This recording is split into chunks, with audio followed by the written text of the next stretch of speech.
I am going to talk a little bit about the education strategy, which is definitely connected to, part of what, and I think one of the reasons we had Ellen in the program where we did is as a bridge between the science track, the research component in terms of research on the technosocial dilemma, and the education track, because what we learn from that, along with other aspects of the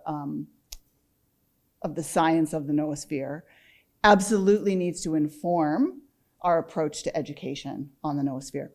So Ben asked me to talk a little bit about the history, not only of the education strategy and kind of where we're at and where we're going, but also a little bit about the history of human energy at and with St. Mary's. So I'm happy to do that. So I'll start off by just saying, again, welcome to St. Mary's. A little bit about our institution. We're a Catholic, LaSallian, and liberal arts college. And not everybody knows about the LaSallians, founded by the de La Salle brothers of the Christian schools. St. John Baptist de La Salle, or St. John Baptist de La Salle, as folks like to say here, was the founder, and he's the patron saint of teachers. So teaching and commitment to access and education for all is very much at the heart of what we do, and especially concern for the poor and social justice. And I will say that that's part of my frame, and I know part of Ellen's frame as we come to this work, right, is around inclusion and access and diversity. So these are some of the other aspects of LaSallian core principles I'll just share with you briefly. So the beginnings of human energy at St. Mary's. Ben reached out to us, to one of my colleagues in advancement, who arranged for a lunch conversation around the idea of human energy. And Ben met with me and my counterpart in the School of Science to talk about what was really still a very emergent idea at that time. And so I will say we were interested in the SciArc piece, partly, and also sort of curious about this human energy thing and what that might be. I was very tangentially familiar with Teilhard, but certainly hadn't read much or didn't know a whole lot. So we had a lunch, interesting conversation. My counterpart in the School of Science was not hostile in any way or rejecting, but couldn't think of any of his faculty or, so we wasn't hooked, right? But I was like, this is interesting. Let's talk some more. So we began to talk about how we might engage Ben with folks at the institution and potentially connect him to faculty who might be interested in collaborating on this work. So we arranged, I still saw the SciArc piece as a way to kind of hook students and faculty and get folks to come out, because at that time, especially, human energy was so unclear or still felt so esoteric, like how do we get people in a room, right? So we had Ben and Elizabeth from SciArc come do a presentation. They did a scan of our chapel, presented that. So it was kind of a cool event, and we had a good turnout. And we called it Ancient Meets Digital. And we had Ben come and talk a little bit about his next project, which was human energy. And I did get some interest from folks. And then we began talking about, okay, who are the people at St. Mary's whose work or interest might facilitate some kind of collaboration here, given our Catholic LaSallian liberal arts mission and given our adjacency to Ben and his project geographically. And so I reached out to Ed Taiwaniak and Dana Herrera, a colleague in anthropology, who I thought might be interested, and they both were.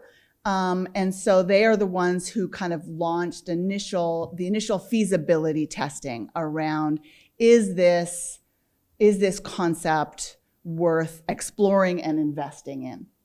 And so they worked with students. They had students do some research, some literature review, some other components to begin to try to build the case for human energy as a project. Meanwhile, I was recruiting Ben to serve on my advisory board and saw the potential for internships for our students and other kinds of opportunities. So Ben consented and was a member of my board for 3 years, which was awesome. I didn't know at the time that he was also going to be like trying to recruit me to serve on his board, and so the balance has swung. The Human Energy Board of Directors met at St. Mary's in November of 18, and Ed presented the findings of that phase 1 feasibility research, and there was sort of an agreement to launch into phase 2 at that time. The results were sufficiently positive. So this is still all pre-education track. And then Ed retired somewhat unexpectedly shortly thereafter, and we were like, oh, yay for him, crap for us, what's next? But then in January, we had that small workshop here over in Philippi Academic Hall. I was invited to sit in on that, so that was my first introduction to kind of listen to some of the folks in the room talking about their work, which was pretty intriguing. And I will also say, I think Barbara and I were the only women in the room. And I was like, okay, we need to broaden the team and the audience. And I have said to Ben, his particular way of, as someone, I think maybe Jason referred to it as this daisy chaining, right? Like I know someone and they know someone and then that leads, is an awesome way to grow and network. It can also reproduce itself in terms of issues like race, class, gender, et cetera. So thinking about how we bring more diverse voices and perspectives to the table and to the project, both as the subjects of our research and as our partners, is something that's a really high priority for me. Okay, and I'm really glad to see that we have diversified a bit since that first grown considerably in size and diversified a bit. We've got more work to do. So I invite you to be thinking about that. So then in that spring was when I reached out to Ellen, knowing of her work, particularly in utopian and dystopian fiction and film representations of the future. I was like, maybe. And she was like, maybe. So we began that conversation, and I'm delighted that she's gotten hooked, and Kasirat as well. So she joined Human Energy and began phase 2 of that research at St. Mary's, which led into the technosocial dilemma. So I want to talk a little bit about the history of Track D, which was added late. It is the latest addition to the larger project, and ethics is next in line, which I think also is. I would argue that the things I'm saying about diversity and inclusion are also relevant to the ethics track. Who does this speak to? For whom does this speak? But so we're relatively recent. In spring of 21, so a year and a half ago, Michael Pearson, who we've added to the agenda and will be speaking this morning. I'm excited about that. Michael showed a couple of the existing YouTube, and he can correct me if I've got anything wrong here, a couple of the existing YouTube videos, introduction to the noosphere, and mapping of the noosphere. And I don't know about you, but like some people say noosphere and some people say noosphere, and I am like 50-50. So you'll hear me flop back and forth. Noosphere is wrong?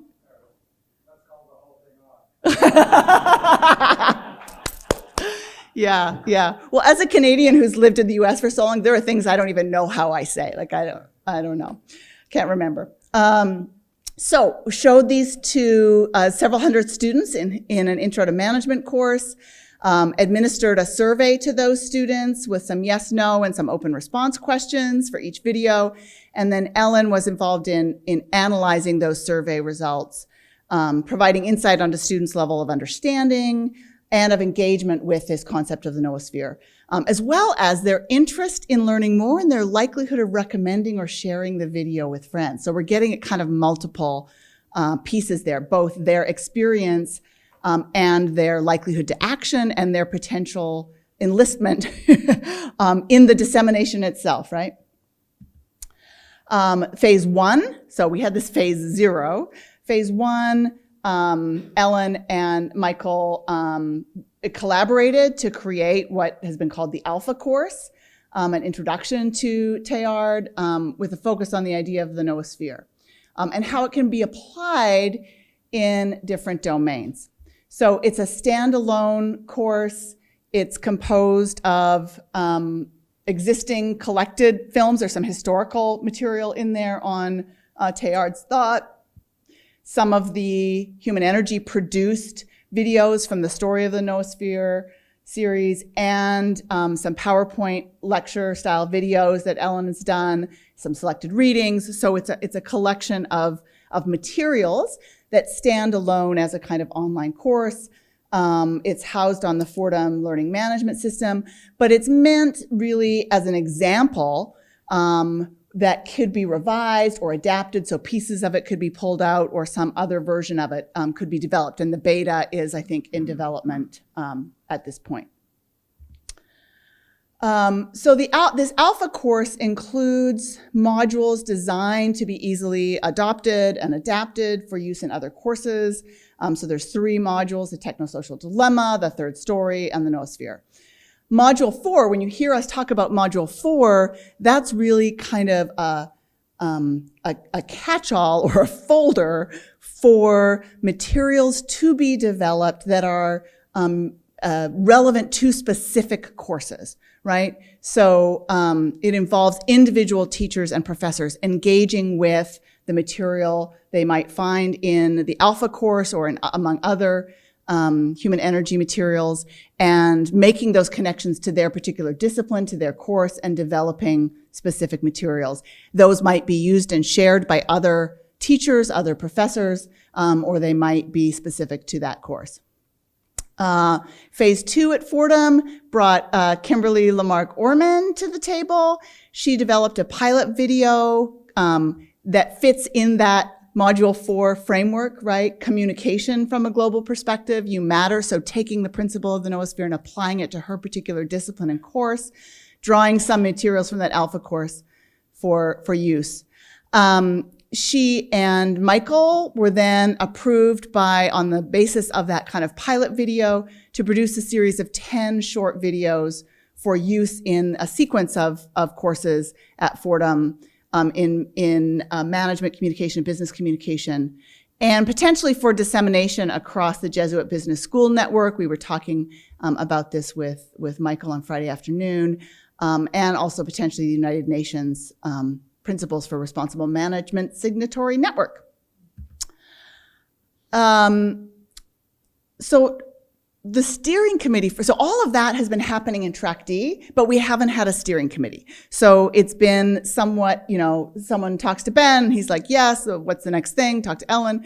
So it's been very organic, but not necessarily with a clear strategic path laid out. And we're just at the beginning of really designing that. So Ben tapped Paul and Ellen and me this summer to ask if we would serve as the Track D steering committee. And none of us could figure out how to say no.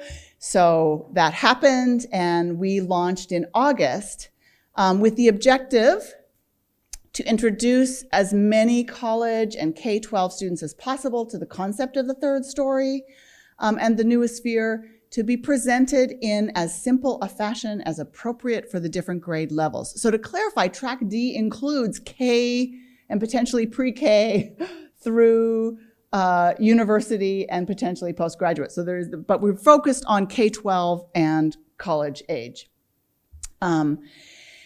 And as we progress, to consider adding new modules that would take students into more advanced concepts of the noosphere. So there's this kind of exposure piece, but then also how do we mesh that with the opportunity for greater depth and engagement? Because we don't, as we were talking about on Friday afternoon, if we just get to the point where people go, yeah, I've heard of the noosphere, like that doesn't actually get us anywhere. What we need is understanding that leads to action. So this committee will guide Human Energy's educational strategy, the objectives, the projects, and the activities.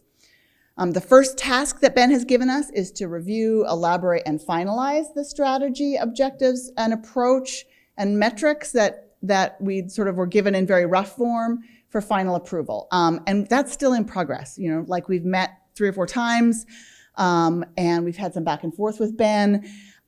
And then the plan was, once that's finalized, the steering committee will review existing and proposed projects. But of course, there were already existing and proposed projects happening and in the works. And so we've been involved in conversations, even as we've still been sorting out our way forward in our process. So it's been a little messier than this suggests. And we have begged the patience of those who've come to us with ideas and proposals. Our mantra is we're really trying to go slow to go fast, to really build and have a coherent strategy and make sure we're all on the same page with each other and with Ben and the board. And so we're working that out. And, you know, we're all really extraordinarily busy people with more than full-time jobs. So we're trying to squeeze, and in, you know, 2 significantly different time zones. So even meeting presents a challenge for us. I will add that our strategy at this point is not to develop full courses. That was something that was kind of imagined early on, I think, but rather to develop modules that can be added to existing courses. And a module might be as small, I think, as a video, but it could have much more wrapped around it and allow for adaptation of those relevant materials. It also requires that we recruit professors and K-12 teachers who are both open to the concept of the noosphere and also open to working with human energy. You know, one of the questions that emerged very early in our steering committee conversations was, to what degree is it okay with us if people take this material and just do their own thing with it, right? To what degree do we want to control the narrative, right, or provide certain guardrails around using this work? Because on the one hand, broad and massive dissemination is part of our goal, but we also want to shape and determine to some degree the story that goes forward, right? Especially as it's associated with human energy. This slide represents just a snippet of a piece of a much larger spreadsheet that we are working with. So you can see that, you know, one of our goals is to recruit teachers and to deliver content from Module 4. So our strategy is to recruit teachers, and we've done some alpha recruitment at Fordham, right, at St. Mary's, potentially with the Bay Scholars, which is works in and with Catholic high schools in the Bay Area. And our hope for this year is to begin broadening that with developing a deeper and broader network of schools and universities that we're working with where we have connections and relationships. A second goal is teacher recruitment, specifically to develop new content for Module 4 or new modules within that. Right, so how do we incentivize that curriculum development? We've had some of that again at our existing partners, but we need to broaden that network. And then the third piece is professional development, right? Because we don't want to just plunk modules in teachers' hands and say, go teach this, right? A, that's not going to be received very well, and B, what's going to happen? How are people going to understand this? How are they going to engage with it? So the professional development is both about how to, but also energizing people as agents of this story. And so we are in conversations about ways that might happen, and I think Paul's going to talk a little bit about Mid-Pack and its potential for that going forward. So a little bit of a preview of things that we anticipate happening or that are in the early stages. So Mid-Pacific has these 2 associated academies, and we're in conversation about how those might be engaged to provide professional development for teachers who would then develop modules and might collaborate together. Marta, who will be presenting later today, is working with us and is developing a series of videos around this idea of Spaceship Earth, super creative and compelling, and some teaching modules for everything from kind of younger children up through teachers and high school students. And then I mentioned, the idea of the potential for, where are we? Bay scholars. So setting targets for the number of teachers, institutions, and modules. You know, Ben, I know, would have loved me to have another column in that bit of spreadsheet I shared with you that was the 5 million or whatever he imagines. You know, we've agreed at this point, the numbers that we have plugged into our spreadsheet are really, I can't think of the word. No, awesome, realistic. I'm having one of those aphasia moments. No, Paul, what's the word I'm looking for? Wonderful. Oh, Jesus. They're introductory. Preliminary, yeah, like kind of made up is the word. You know, that professional word we use that means made up. I'm just wonderfully made up, yes. And so, you know, I'm not like gonna present those. But figuring out what actually is realistic, right, is part of, given the strategy that's still evolving, is one of our major goals for the coming weeks and months. And I'll just throw another idea out here that I've shared a few times with the group and with Ben that I think is one potential way of thinking about this. So there's a significant movement in higher ed around using and creating open educational resources, right? So rather than buy textbooks that cost a lot of money, to create and house and make accessible educational resources on widely accessible free sites. So thinking about, is that a way to think about the modules that we're producing as OERs? And then circle back to that question of, to what degree do we want guardrails? And do we want to control who and how people are using this material? And to what degree do we want to make it freely accessible and usable? So those are kind of questions that we're working through. So that's my presentation. We are running well ahead of schedule, I think, this morning. So if there are questions, I'm happy to take them. Yeah, Craig.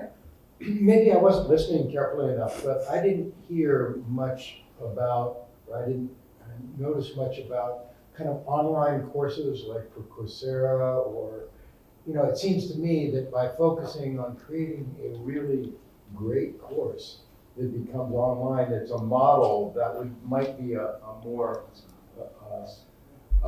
path that would be very fruitful compared to trying to recruit individual teachers and providing, you know, secondary materials and such.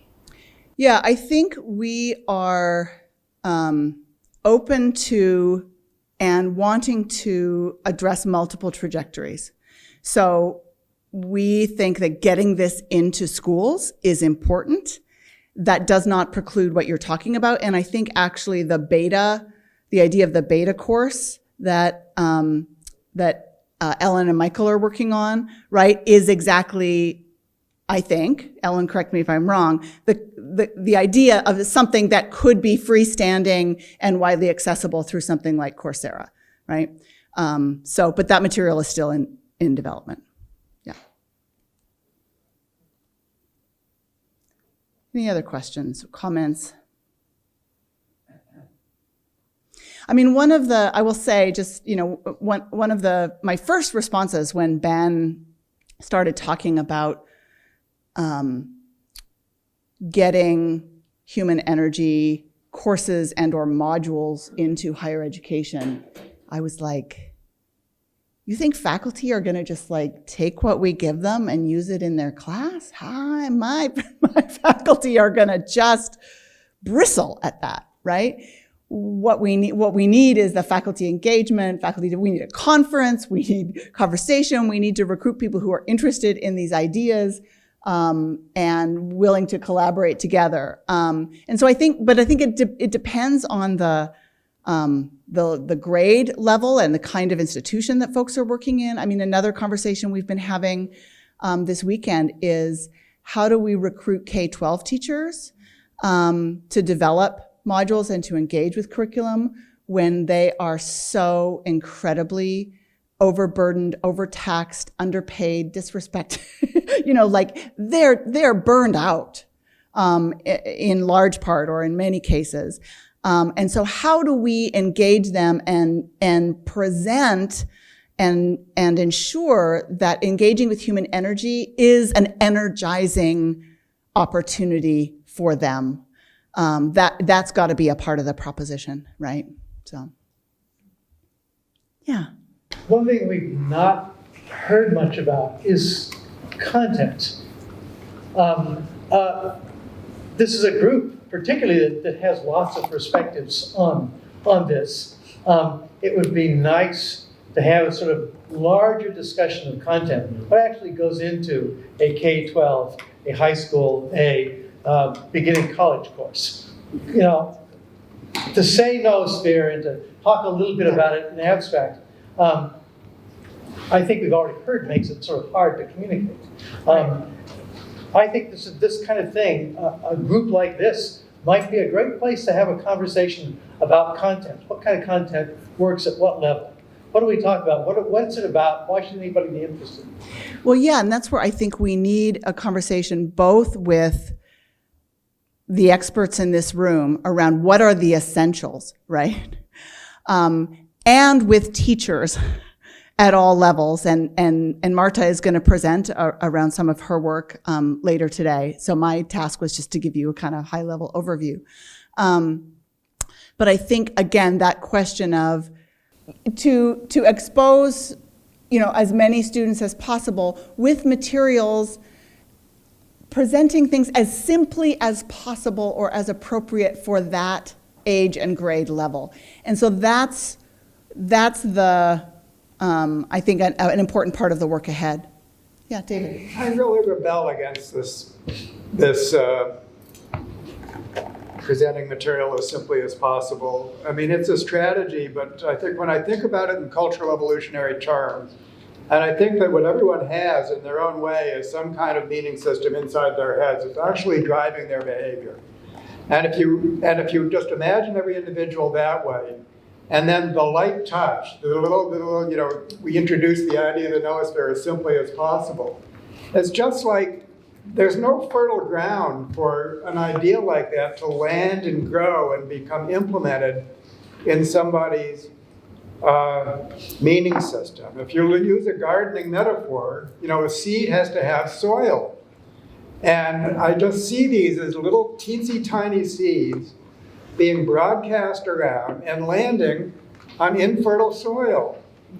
And so the solution to that would be that you actually, it requires working harder and finding some way to engage the individual at a deeper level so that what you're introducing actually gets integrated into their meaning system.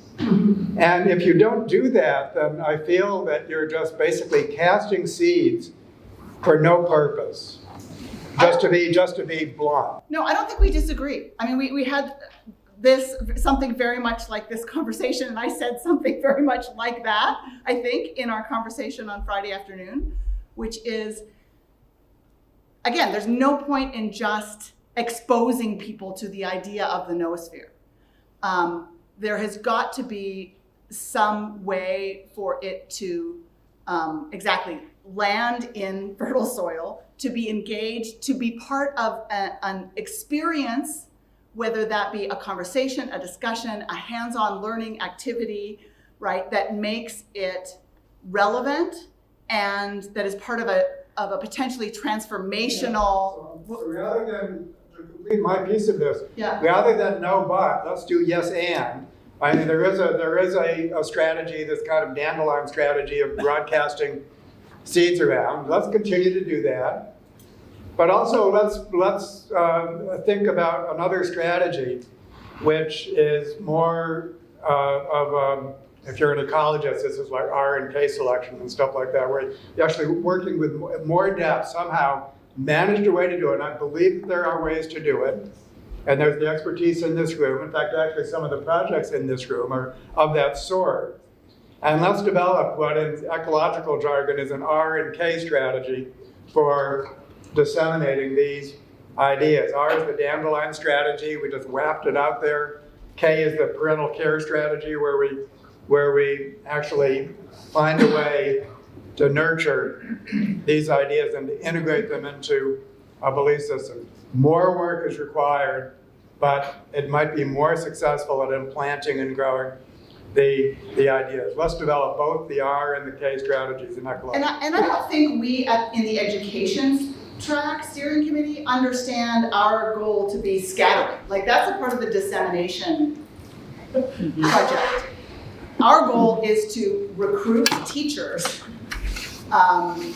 who will work with us to use and develop modules that are meaningful for their students in their context, in their school, in their university, in their culture, in their age group. Like, this has to be, in order to be meaningful in the way that you're talking about, it has to be localized, and it has to have a pedagogical, a framework around it, which is part of that. So please let that be part of it. No, absolutely, and that's what I think Paul will be talking a little bit about that when it's his turn.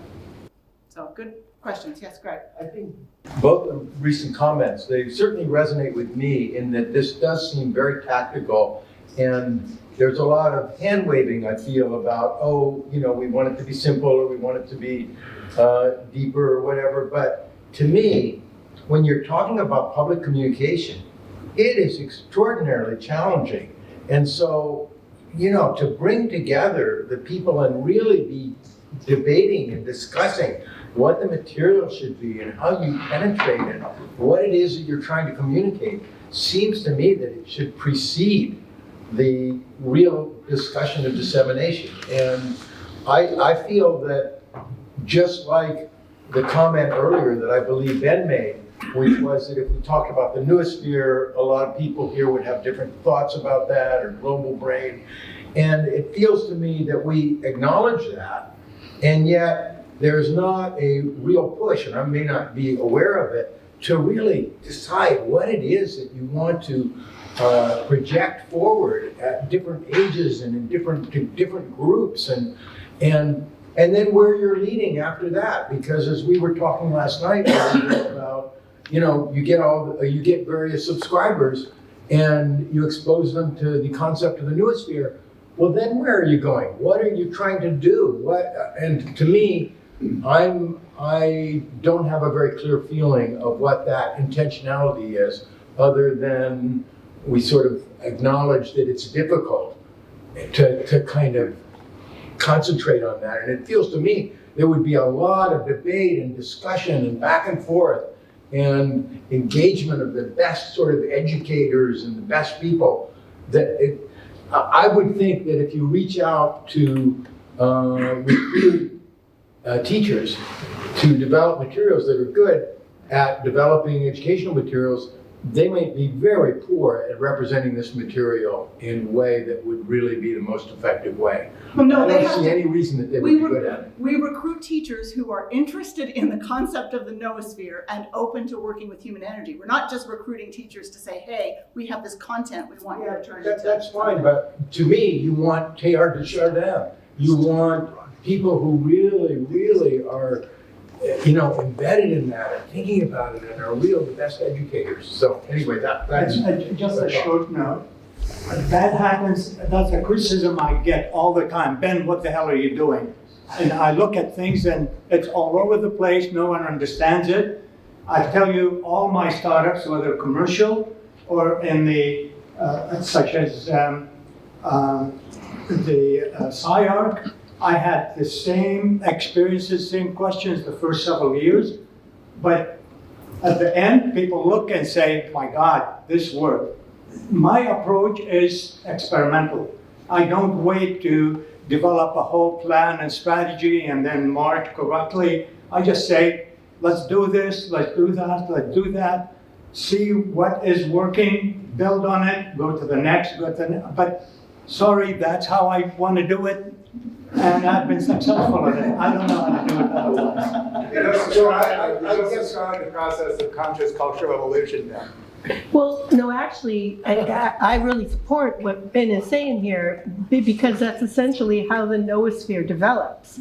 It's through the emerging relationships and amplifying. It's like we're a mountain and the mountain's going to grow and you need to amplify certain altitudes and it will come about in that way because it's built on the interrelationships even in this room. Everyone who steps into this room has the potential for an impact that you must work within the developing relationships.